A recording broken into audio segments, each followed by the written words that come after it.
ভিডিঅ'টোত আপোনালোকে দেখা পাইছে এজন বয়োজ্যেষ্ঠ লোকে এজন ল'ৰাক লাঠিৰে কোবাই আছে। এই ভিডিঅ'টো ক'ৰ হয় মই নাজানো, কিন্তু ভিডিঅ'টো চাই মোৰ অন্তৰ চুই গ'ল। ভিডিঅ'ত দেখা এই বয়োজ্যেষ্ঠ ব্যক্তিগৰাকী এই ল'ৰাজনৰ দেউতাক। দেউতাকে ল'ৰাজনক লাঠিৰে ৰাজপথত পাব্লিকৰ মাজত কোবাই আছে। ল'ৰাজনে একো উত্তৰ দিয়া নাই, নীৰৱে সহ্য কৰি আছে আৰু খোজকাঢ়ি গৈ আছে। বাপেকে পিছফালৰ পৰা পিটি গৈ আছে। বৰ্তমান সময়ত আমি নিজেই দেখিছোঁ, মাক বাপেকৰ এটা সৰু কথা ল'ৰা ছোৱালীয়ে সহ্য নকৰে, খেদি যায়। কিন্তু তাৰ পিছতো আকৌ এই ল'ৰাজনে বাপেকৰ ইমান মাৰ খাই আছে, ইমান পিটন খাই আছে, বাপেকক একো উত্তৰ দিয়া নাই, নীৰৱে সহ্য কৰি আছে। যেতিয়া এই ভিডিঅ'টো মই য'ত পাইছিলোঁ তাত গৈ মই কমেণ্ট ছেকশ্যনত পাইছিলোঁ, সকলোৱে এতিয়া এই ল'ৰাটোক প্ৰশংসা কৰিছে।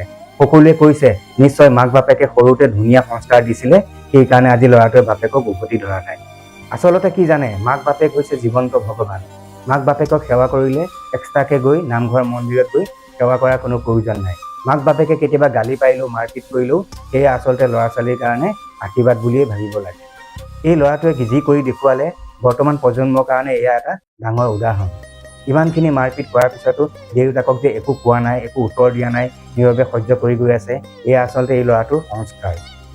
আমি ভগৱানৰ ওচৰত এটাই প্ৰাৰ্থনা কৰিছোঁ, প্ৰত্যেকখন ঘৰত এনেধৰণৰ ল'ৰা বা এনেধৰণৰ সন্তান দিয়ক। আমি এই চেগতে এই ল'ৰাটোক বহুত মৰম যাচিছোঁ। আপোনালোকেও এটা লাইক কৰি এই ল'ৰাটোক মৰম যাচিব বুলি আশা কৰিলোঁ।